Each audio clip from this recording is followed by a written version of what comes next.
I invite on stage our next speaker for the evening, Mr. Sudhir Rangnekar, Maritime and Logistics Consultant, and he's going to speak to us on his 5 decades in shipping.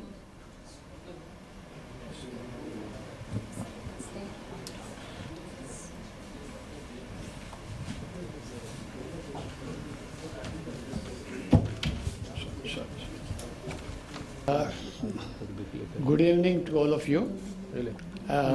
First of all, let me say grateful thanks to my two good friends, Captain Chadda and Mr. C.K. Sharma.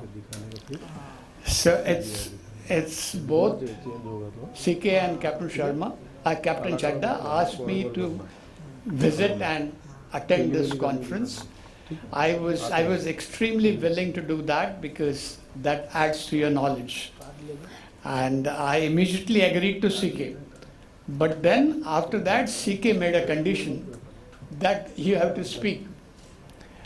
I avoided. I said, look, please don't ask me to speak because I think my knowledge is outdated by now. And there are so many exquisite speakers who will be available in the conference. And Hindi में वो बोलते हैं कि बंद मुट्ठी सवा लाख की. So I said, please excuse me, but CK insisted. So I agreed to his request because he's one of my best friends, and I decided to speak. He wanted me to narrate my experiences.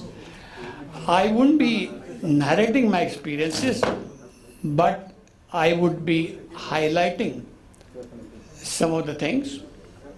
I had very different type of career. I am a chemical engineer by profession and a post-graduation business management.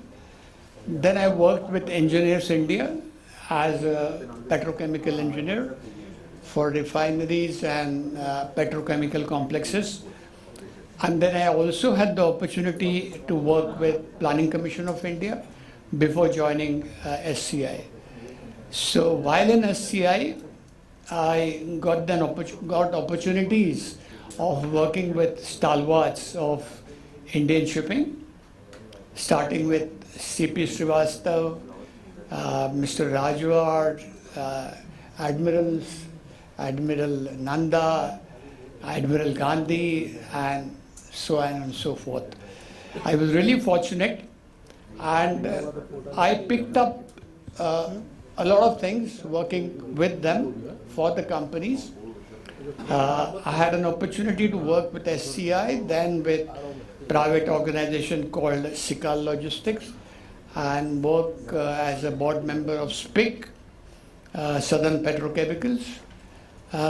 Also I worked with INSA, and then my last tenure was in Oman for about 8 years.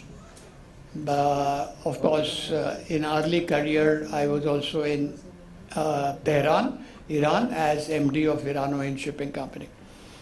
We had a lot of complex situations while working in various organizations. One is, I would distinctly remember the Lal Bahadur Shastri explosion.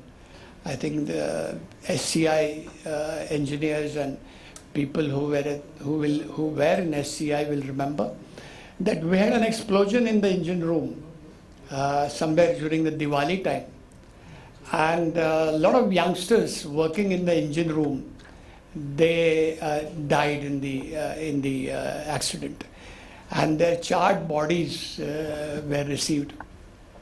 And my chairman, I was working as the executive assistant to the chairman, and my chairman was traveling, and he wanted to come back, but he had many important assignments, so he couldn't cancel all these important assignments, and he asked me to represent him while this has taken place. So it was a tremendous experience, a great experience as to how to handle such an emotional sort of event. Then other thing I would narrate is that we had chartered out on a bareboat charter an old general cargo ship called Vishwa Pratap, and it was chartered out to our ex-seafarers who were acting in good faith, but it was their new venture. So they didn't know much of business side of it. They were the technical experts, master mariners, engineers. So in good faith, we had given the ship on bareboat charter to them, and they couldn't manage it properly in the sense that there were huge claims, and the ship got stuck up in Dubai. Then Admiral Gandhi was then the chairman. I was the dealing officer at the lowermost level. So Admiral Gandhi said in a board meeting that the dealing officer at the lowermost level and the financial advisor will go there on the spot, and I want to see the ship come back to India without any claim. So it was a wonderful assignment, in the sense very complex assignment, and fortunately we could do that, and we could bring the ship back to India without much of claims, though not nil claims. Then I would also talk about the fuel management.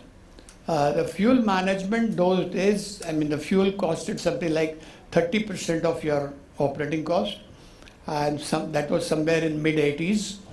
And the fuel was a part of the purchase department. Purchase department used to handle it. There was a evergreen contract with Exxon.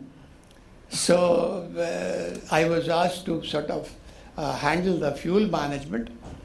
I studied the fuel management, and then I said the best thing we can do is we can cancel this contract with Exxon. It was an evergreen contract. Just place an order with Exxon, and Exxon will supply it world over. And they will have a markup, of course, because anytime, anywhere they would supply. But I said it's really not sort of giving us the economical advantage. Let's get into the spot basis. So my chairman was a little bit concerned. He says, will you be able to manage spot bunkering? I said, I think I should. And then with a few people, about 2-3 people around me, we managed the huge fuel purchase of the SCI with a new team, fuel management team. Then also Iran-Iraq war. During the Iran-Iraq war, there was a lot of coordination required of the tankers because the tankers were going through the war area, and there were lots of risks. So I had the opportunity of coordinating together with the tanker department. Then also comes the IPKF operations. During the IPKF operations, we had to work very closely with the Indian Navy, and we gave full support to Indian Navy in IPKF operations. Also, I would like to talk about the break bulk ship. We had too many break bulk ships in the SCI. Basically, all these ships were engaged in the USSR trade, because USSR trade was such that vessel goes in the Black Sea, and then for months together, the vessel used to be there. And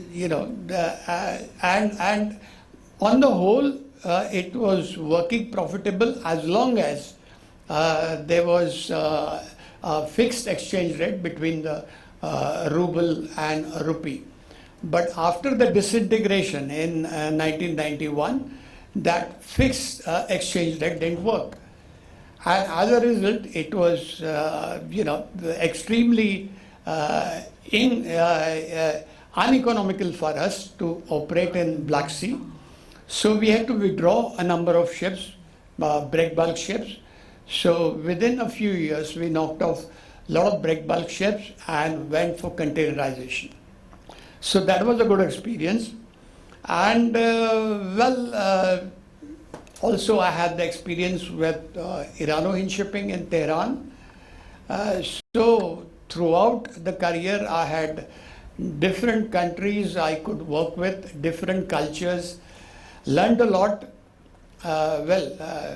My knowledge by now is quite outdated because I left SCI in 2007 and I left Oman in 2018. But nevertheless, when I was asked to sort of give a gist of my, what I learned in my 5 decades of career, I have noted down a few things. So let me go back.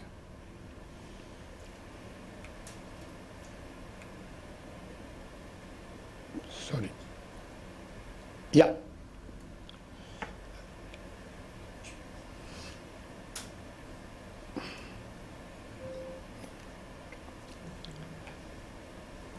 Yeah. The first one, I would say do not leave untapped any opportunity to learn a new technique or a skill. Learn, and learn uh, throughout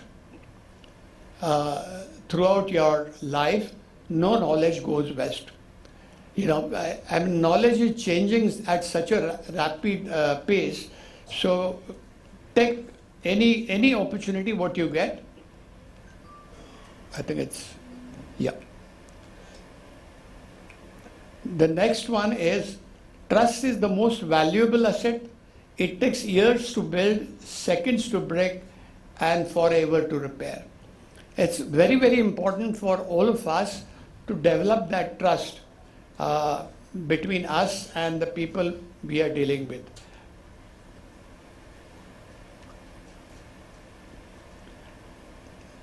Next one. Sorry.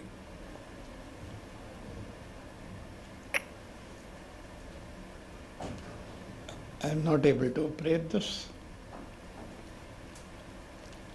Yep.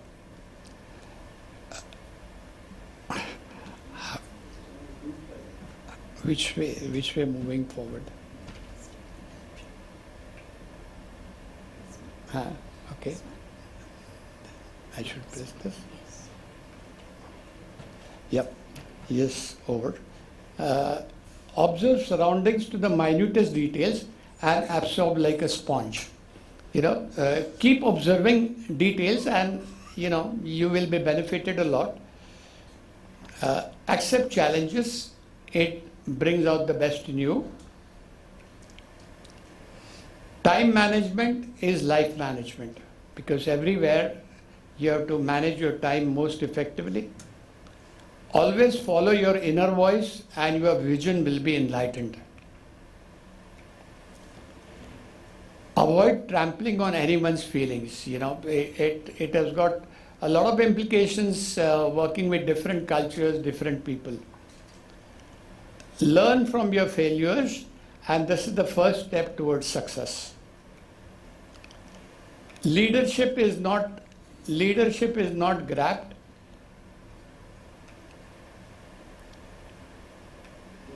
Sorry.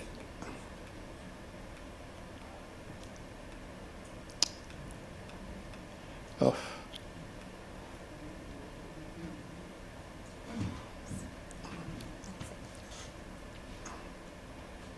Sorry.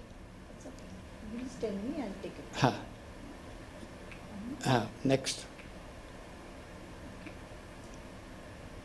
We did this. Done. Yeah, we have done this. Learn from your failures. Leadership is not grabbed, but it is bestowed on you. Yes?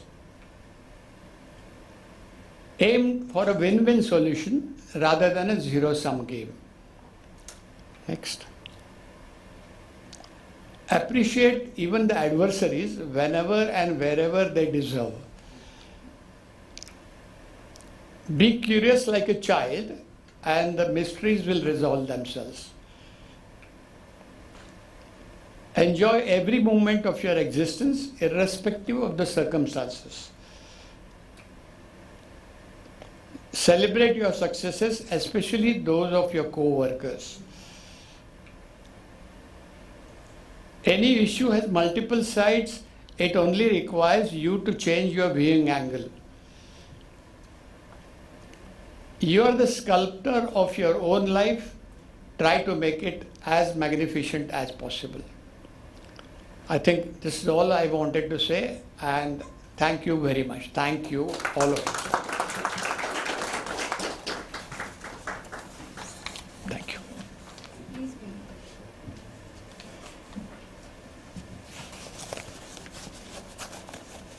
Anyone, Any questions or reflections? So we move ahead, sir. I request you to please come ahead and present a token to sir.